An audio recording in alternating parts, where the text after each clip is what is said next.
diffraction of light, phenomena of bending of light around corners of an obstacle or aperture in the path of light। ये एक phenomenon होता है जो कि bend करता है लाइट को कॉर्नर्स के अराउंड में, जो कि ऑब्स्टेकल के कॉर्नर्स के अराउंड में और अपार्चर के लाइट के पाथ में। ठीक है, मतलब कि लाइट के पाथ में जो ऑब्स्टेकल या अपार्चर आता है उसके कॉर्नर्स में लाइट बेंड होने के फेनोमेना को हम डिफ्रैक्शन ऑफ लाइट बोलते हैं। यानी बेसिकली समझो लाइट का मुड़ जाना। Diffraction of light at a single slit, तो सिंगल स्लिट में देखते हैं कैसे होता है। A B is an opening, A B जो है वो ओपनिंग है, यहाँ से ओपन हो रहा है और सी सोर्स ऑफ लाइट से यहाँ पे लाइट गया है। O is the point on a screen at distance D, O एक पॉइंट है जो कि डिस्टेंस डी से है यहाँ पे। ठीक है, ये ओ यहाँ पे है और डिस्टेंस डी से है।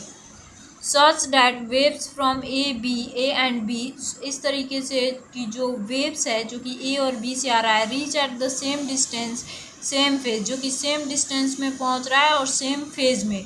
That is zero is the central bright, जो कि जीरो जो है वो सेंट्रल ब्राइट हो जाएगा। ठीक है, let P is a point at elevation theta, P एक पॉइंट लिए हैं जो कि एलिवेशन थीटा एंगल के साथ या एलिवेशन थीटा एंगल बना रहा है। ठीक है ना, और ये डिस्टेंस डी है। अब यहाँ पे देखते हैं सी ओ जो है परपेंडिकुलर है ओ ए बी के, सी पी जो है वो परपेंडिकुलर है ए एन के, सो बी ए एन जो है वो थीटा एंगल बना रहा है। Path difference between two waves from A and B, तो B P minus A P हो जाएगा, पहले भी देखे थे हमने, B P minus A P करेंगे। ठीक है, तो B P minus A P को लिख सकते हैं एन पी, क्योंकि एन पी भी जो है वो इक्वल है, ये एन टू पी का जो डिस्टेंस है वो ए टू पी का डिस्टेंस इक्वल है। तो ये इतना हो गया, तो B P minus B N, तो पाथ डिफरेंस कितना आएगा, बी एन आएगा, क्योंकि इस बी पी से एन पी हम घटाएंगे तो ये वाला डिस्टेंस बचेगा बी एन। ये हो गया in triangle A B N, A B N में देखिए ए बी एन इस छोटे वाले ट्रायंगल में साइन थीटा लगाएंगे, पी बाई एच होता है, तो पी इसमें कितना है, बी एन है। ठीक है, थीटा यहाँ पे थीटा है ना, ये वाला एंगल पे थीटा है, तो P कितना हो जाएगा, बी एन, और H हो जाएगा यहाँ पे ए बी, ये वाला H, तो B N by A B को A ले लेंगे क्योंकि यहाँ पे ये A डिस्टेंस है, तो B N A sine theta बन रहा है, तो यानी कि A थीटा के इक्वल आया, क्योंकि साइन हटा देंगे स्मॉल एंगल के लिए, तो पाथ डिफरेंस जो आया वो A साइन थीटा आया। डेल्टा एक्स जो है वो ए साइन थीटा हो जाएगा, ए साइन थीटा एन पाई हो जाएगा। मिनिमा के लिए ए थीटा जो है पाई के इक्वल है, एन 1 रहेगा, तो theta is equal to pi by A हो जाएगा। यहाँ से अगर थीटा हम निकालेंगे तो pi by lambda by A आ जाएगा ना।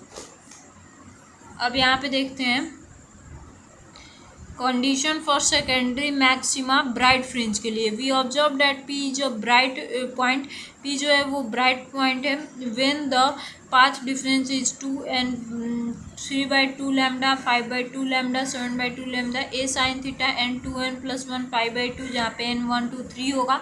और condition for secondary minima dark fringe के लिए we observe that P is a dark point, हम ऑब्जर्व कर रहे हैं कि जो P है वो एक डार्क पॉइंट है। If the path difference is pi then 2 pi and so 2 lambda and so on.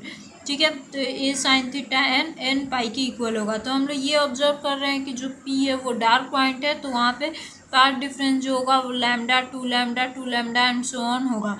A sine theta N pi के इक्वल होगा, जहाँ पे n 1 2 3 है एंड सो ऑन है। सो आई होप आपको ये टॉपिक समझ में आई होगी, diffraction of light and diffraction of light at a single slit.